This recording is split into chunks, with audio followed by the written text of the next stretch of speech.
পাকঘৰৰ মন্দিয়া অসম বহুমুখী সমবায় সমিতিৰ কাৰ্যালয় মুকলি।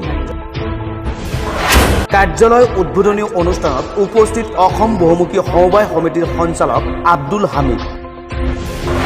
ঋণ অথবা সঞ্চয়ৰ বাবে আজিয়ে যোগাযোগ কৰক অসম বহুমুখী সমবায় সমিতিৰ কাৰ্যালয়ত।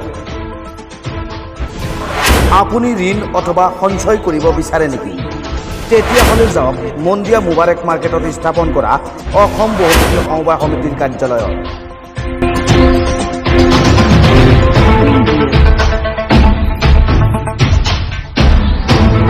বৰপেটা জিলা মন্দিয়াত অসম বহুমুখী সমবায় সমিতিৰ কৰ্মকৰ্তাসকলে মুবাৰক মাৰ্কেটৰ প্ৰথম মহলাত অসম বহুমুখী সমবায় সমিতি নামৰ এখন কাৰ্যালয় শুভ উদ্বোধন কৰে।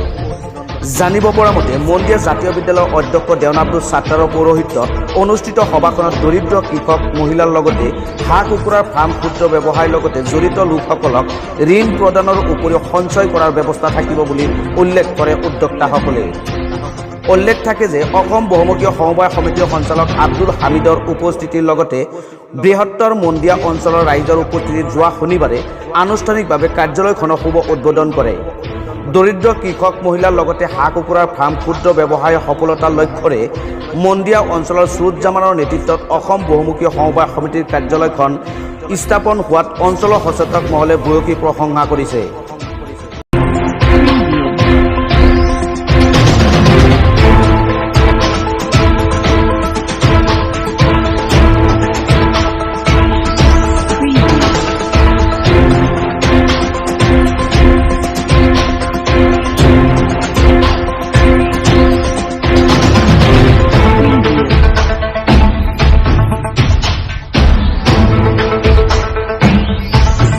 অসম বহুমুখী সমবায় সমিতি আমাৰ মন্দিয়া শাখাৰ বাজাৰ শাখাৰ আজি শুভ উদ্বোধনী কৰা হ'ল।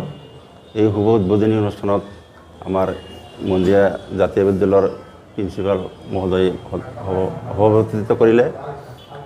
এই মিটিঙত আপোনালোকৰ মিডিয়াৰ জৰিয়তে আমি জনাবলৈ বিচাৰিছোঁ যাতে আমাৰ অনুষ্ঠানৰ জৰিয়তে এই অঞ্চলৰ দুখীয়া বা ৰুৰেল পিপুলবিলাকে ডেভেলপ হ'ব পাৰে, সেই উদ্দেশ্যতে আমি আজি এই সভাখন আহ্বান কৰিছিলোঁ আৰু এই অফিচটো আমি সেইকাৰণে আজি উদ্বোধনী কৰিলোঁ।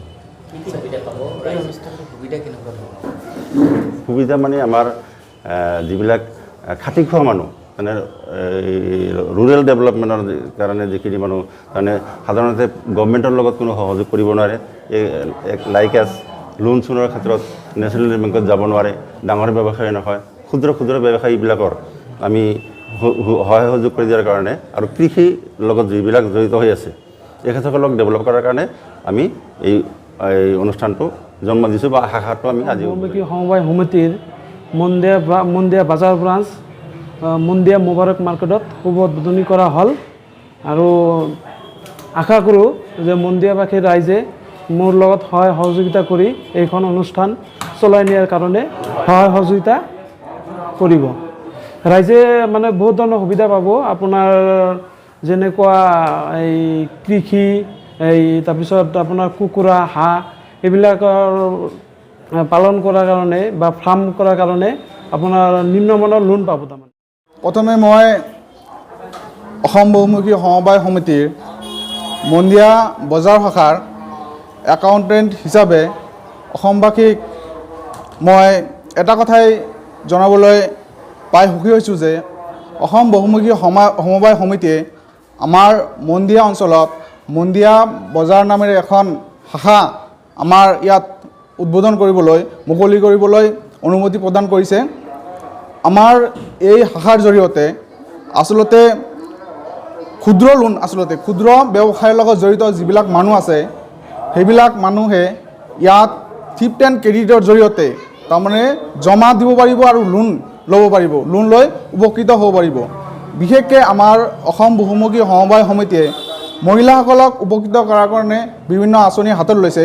যেনেকুৱা হাঁহ কুকুৰাকে আদি কৰি যিবিলাক সৰু সুৰা ফাৰ্মৰ বিষয়ে আপোনালোকে হয়তো গমেই পায়, সেইবিলাকৰ আমাৰ ইয়াৰ পৰা ক্ষুদ্ৰ লোন লৈ তাত আপোনাৰ পইচাখিনি বিনিয়োগ কৰিব পাৰিব আৰু সেই হিচাপে আমাৰ তাৰমানে সেই উপভোক্তাই তাৰমানে উপকৃত হ'ব পাৰিব।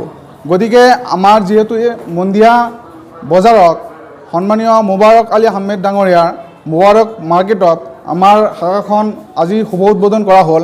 গতিকে মন্দিয়া অঞ্চলৰ সমূহ পৰ্যায়ৰ মানুহক আমাক সহায় সহযোগিতা কৰিবলৈ অনুৰোধ কৰিছোঁ।